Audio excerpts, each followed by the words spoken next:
Later that day... Excuse me, what do you think of Mudgut's adventures? Oh, God help me. Oh, okay.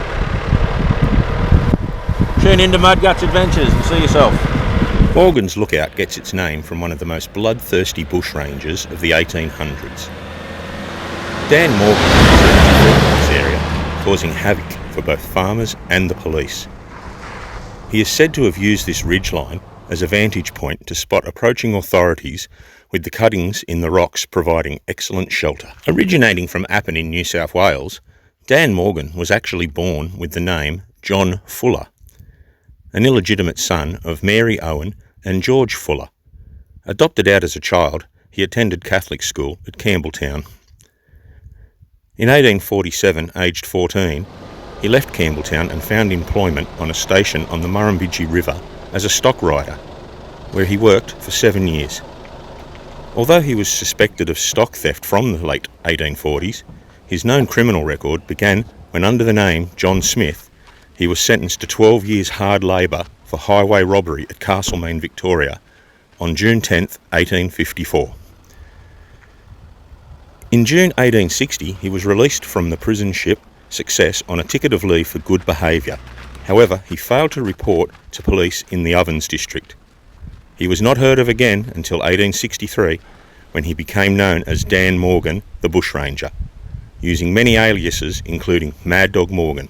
From mid-1863 he was involved in several major robbery under arms, including the bailing up of Henry Bayliss, police magistrate, near Urana. A reward of £200 was posted for him, dead or alive. On June 19, 1864, during a raid on Round Hill Station, Morgan shot a young station hand, John McLean, who died 3 days later.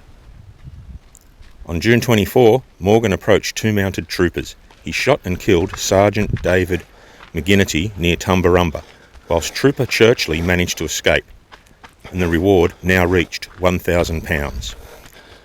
In September, the police were fired upon when searching for Morgan near Henty.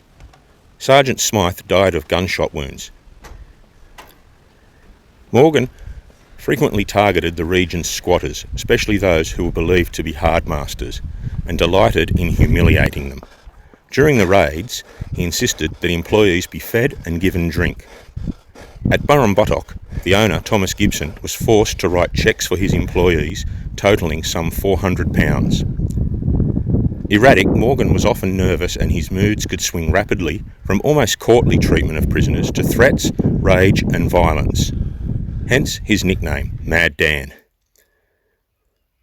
On 8th of April 1865, Morgan held up the McPherson family at Peachelba Station north of Wangaratta, unaware that the station's co-owner, George Rutherford, lived close by. Alice Keenan, the McPherson's nurse, carried news to Rutherford, who rounded up his workforce, selected and armed 5 trustworthy men and sent them to watch at Peachelba homestead, along with police and armed men from the district. Next morning, as the bushranger walked towards the stockyards to select a horse to continue his flight, he was shot from behind by John Wendland.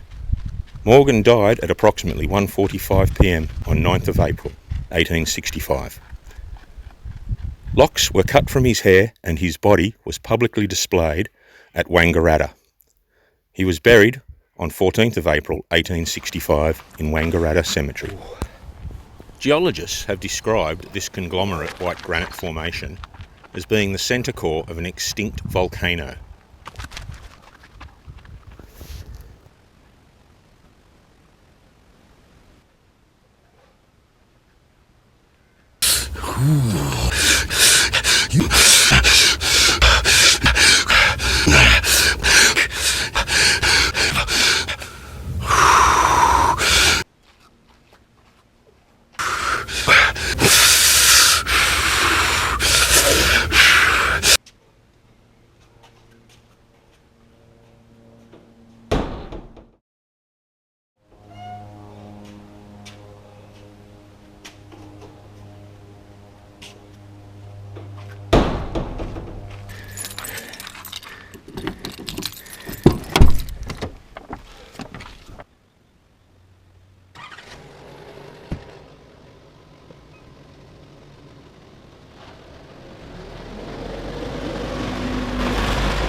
going, mate?